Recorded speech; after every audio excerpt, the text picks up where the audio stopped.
A century, 100 years of worship on the same special piece of ground, growing in parallel with the new model city. From a half-acre lot to a full city block and beyond, of messages and music, births and baptisms, the congregation of First Baptist Church of Kingsport has written its history on the circle in the heart of the city, loving God and loving people, bridging generations. This is some of that story.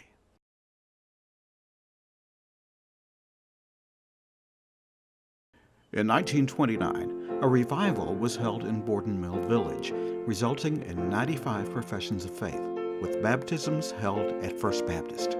Soon, the mission became Calvary Baptist Church. The next year, a revival was held in the Westview area, and with the assistance of Reverend Allen, Westview Baptist Church was organized with George Coldiron as pastor.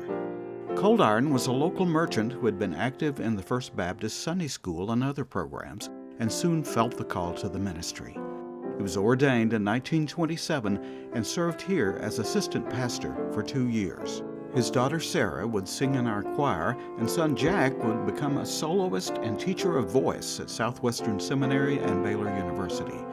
George Coldiron served as Westview pastor 31 years before transitioning to educational director at the age of 72. He passed away while attending a revival at Westview.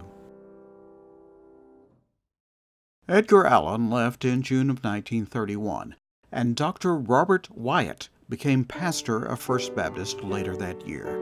Wyatt followed up a citywide revival with a full month of meetings at the church and announced that membership increased by 715 during the period. Sunday school recorded a record attendance of 1,083 in January of 1932. Although the church was experiencing unprecedented growth, Wyatt also took some actions that divided the congregation. While he was certainly not the first pastor to preach against dancing, he went beyond this to publicly condemn the Dobbins-Bennett prom, going so far as calling for the resignation of the principal and school superintendent Rossin Robinson. One of the church deacons wrote a letter to the editor in strong disagreement, and some believe the pastor was setting economic classes against one another. In early 1933, Wyatt delivered a sermon titled, "Shall I Resign?" And a week later, during a church conference, he did just that, and announced that he was forming a new church, taking a number of members with him. The Baptist Temple held meetings at a building on East Charlemont Street and had a couple hundred members for a while. But when a delegation from First Baptist addressed that congregation to invite them back home, Wyatt resigned there, and most of the members returned to First Baptist. The Baptist Temple continued for a few months before disappearing. Meanwhile, former pastor J.K. Haynes again served at First Baptist for a few months before returning to Knoxville. Later that year, Dr. J. Gilliam Hughes accepted a call as pastor. In early 1934, First Baptist helped establish a mission on Long Island, and the Long Island Baptist Church was organized later that year.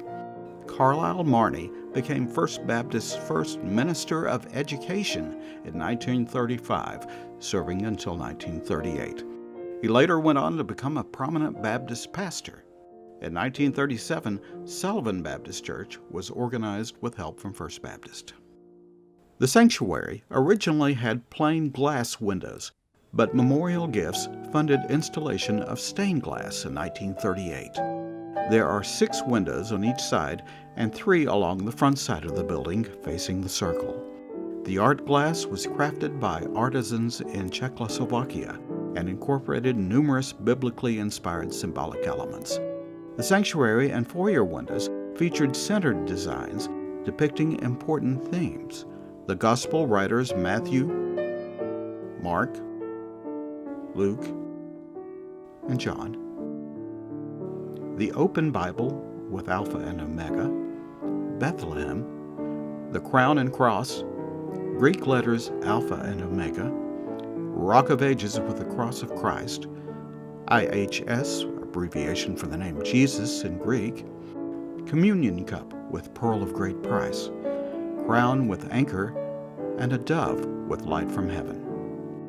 A round window featuring a Greek cross in the baptistry was added in 1979 as a memorial to Mr. and Mrs. W.B. Ramey. An opal glass window was installed in the restored chapel in 1992 as a memorial to Lowell Abbott. Next time on First Baptist Church of Kingsport, the first 100 years. FBC is in its second sanctuary, moving past internal conflicts, developing new leadership, and planting new churches. But as it grew, it struggles with the cost of all the activity through the Great Depression into World War II, and would find another growth boom on the horizon.